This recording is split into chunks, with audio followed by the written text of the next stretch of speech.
the acronym swoonfall. I'll do a little effect right here, else that's going to look really weird, just going like that. Swoonfall, which is something also people do. They swoon and they fall in a holiday love movie.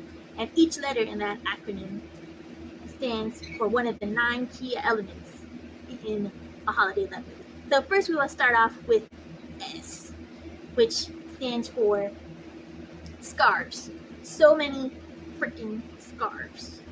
But because we only have a few minutes to do this homage, I will be starting off by wearing all the scarves that they would most likely wear throughout the movie, but I'm going to put them all at once just so we can do all that at once. So here we go.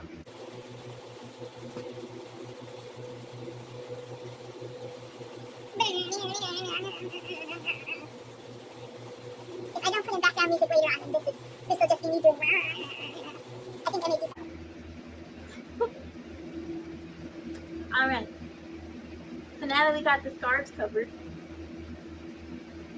we're on to our next letter, which is in Swoonfall, which is the W for the work-obsessed boyfriend. This can also be the work-obsessed girl, where they show in the beginning like she's, oh my gosh, all I have time for is work and I don't have any time for love until this movie happens. That's what that happens. Okay, so but for our purposes, we are going to do the work-obsessed boyfriend, who his sole thing is work, as the great Leon says. So I could just find his briefcase.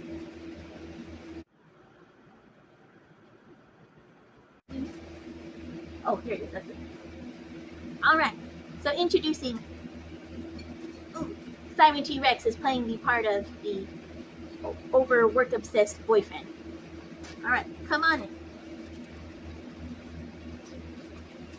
Oh, let's get a shot at the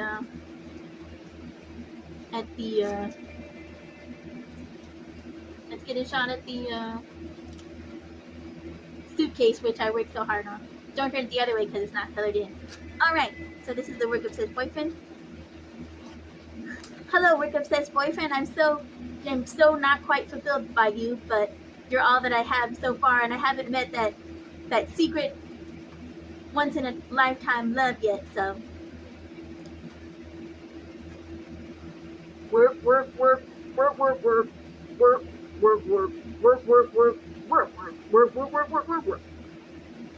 Okay. And also work one more time.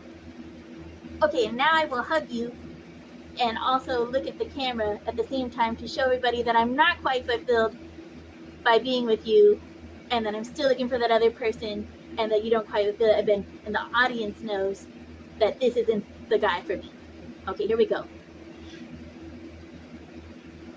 Like I look a little disappointed, like who's that guy out there who I'm gonna find? Okay, so now exit the work obsessed boyfriend. Now we're on to the oh my god, I've met the love of my life moment. That's where the two people see each other and it's kind of like they kind of recognize each other, but then they're like trying to figure out what it is that's happening at the same time. It's like kind of familiar, but then confused. So it's like this. We'll do the side looking at each other, and then I'll do it to the camera also. Okay, here we go.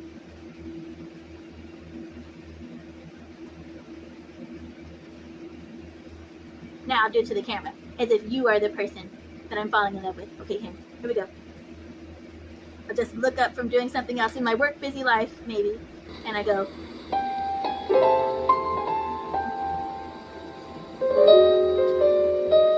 And then there's like music, like a ding, like bells or something, and then I guess it's like future wedding bells or whatever you would call that. And then we are on to the one purpose friend, who, this could be a girl or a guy. It's sometimes a girl and a guy at the same time. The guy on the guy side and the girl on the girl side. Sometimes simultaneously, and they're flipping back and forth by the girl saying the kind of same thing that the other guy is telling the other guy at the same time. So that goes something like this. And then, ooh, can you hand me Punapon? I left Poonicorn over there. Poonicorn back from her poo summit that she has not been with us, but now she is back with us. How is the poo summit? Just outside of the story for a second, Poonicorn. It was great. What'd you guys do at the poo summit? Talked about poo. All right. Okay. So now back into the story. So Poonicorn is the one purpose friend who her sole purpose is just like she doesn't even have her own life. Her whole sole purpose is just to be there. Like when she goes home, like maybe she just listens to tapes of the girl talking about the guy that she's so into and figures out what she's going to say and has that main line that she says where later on in the movie at some point this girl or one purpose girlfriend or one purpose guy friend of the guys will then go and say at some point later on in the movie when the crap has hit the fan and she'll go, well, it's just, I've never seen you happier with anybody else. And then they like think about what they said and they're like, oh my god, she's so right, and all this stuff like that. And then they have like the montage where they're thinking, they look at stuff that reminds them of the guy or the girl, and this goes on for maybe like, that's like 3/4 away into the movie. And then next, the end in Swoonfall is now for the night before Christmas. This is an optional thing that doesn't always appear in the movie, but a lot of times it does, where somebody at some point will read the night before Christmas to either kids or something so that the other person like sees them, happens upon them reading it, and they're like, oh my god, this person is so sensitive, or I'm so in love with this person, because they read the night before Christmas to kids. Alright, so then the next part is, F. We are up to F in Swoonfall. This is the point where the girl is now hanging out with the guy who's not work obsessed and is supposed to be the good guy, we shall say. And they're hanging out, and they're happening upon various hijinks like picking out trees or something, and they're walking along, and something happens, and then they do the almost fall, and then they do the fall and then almost kiss, and then they don't, but they fall on top of each other and they almost kiss. So like this is, oh my gosh, it's so fun picking out trees with you. I just never had to, whoa. And then there's laughing like,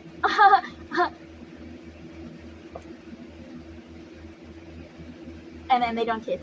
And then something like somebody comes in, or the guy comes out with their tree or whatever.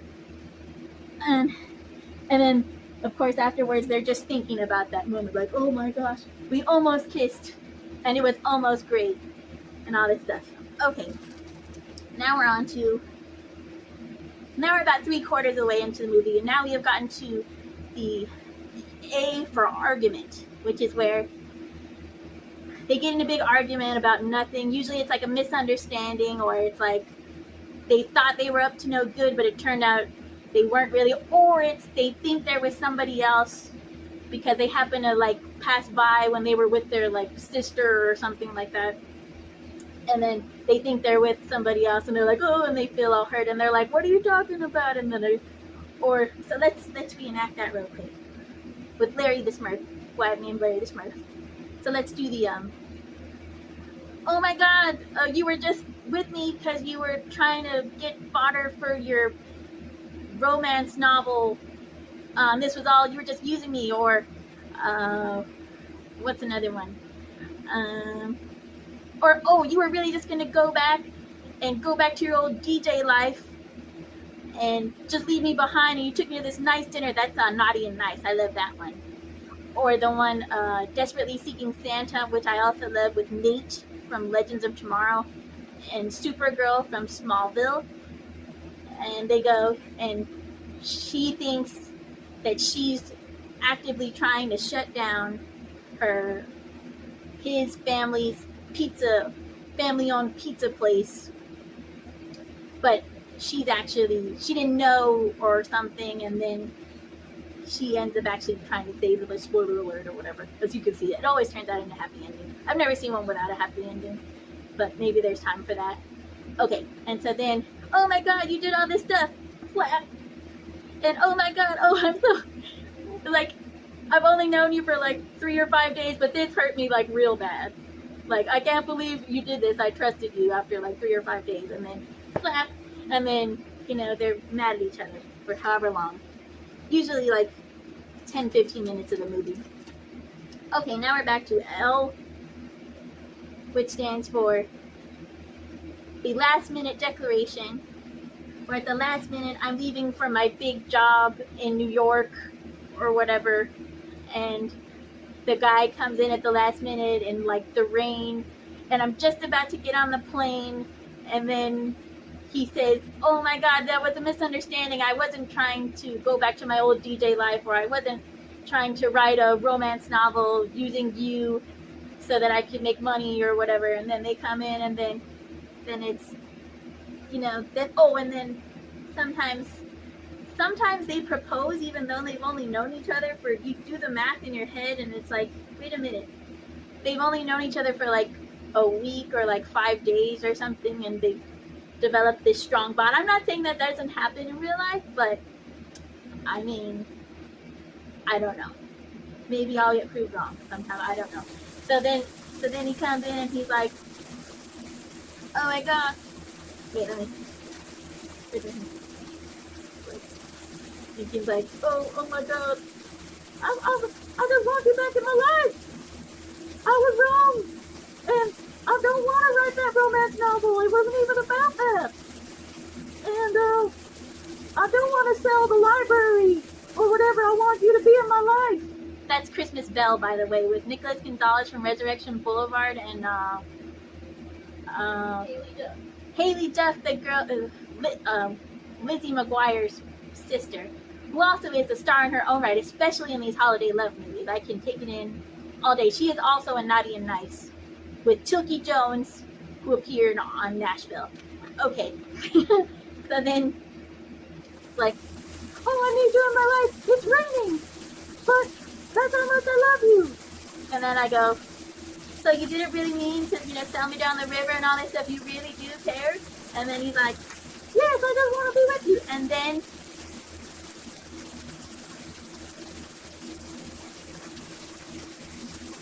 the ring.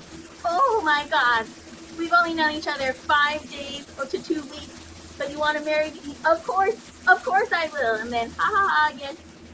That's happy tears, and we're almost to the end of the movie. And then the final L is for Let It Snow, which in a holiday love movie, that is like always a thing. And then it's like a surprise.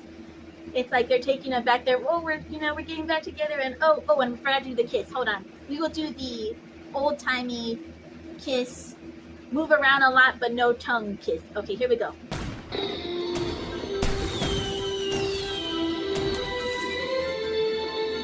Okay, alright, we did it. And I don't know when the last time Larry the Smurf was aired out or cleaned, so I'm gonna have to take care of that after. But, and then after that, the last L stands for, after we have gotten engaged after like 2 weeks or something, the F is for Let It Snow. Oh my god, it's snowing! Like they look out a window, or they were in the snow already and then realize it's snowing, or it just starts snowing as they finish the whole thing. And then, oh my god, we're getting to have you happy forever. And the end. And that is the 9 main elements of a holiday love movie, which I love, and I'm sure maybe you love too, but maybe you can see this and say, you know what, she was right. So remember Swoonfall, the next time you're watching a holiday love, follow these 9 elements and see if I'm right or not. And follow along and cross them off and see if I was right, and maybe leave it in the comments to tell me whether I'm right or not. Okay, so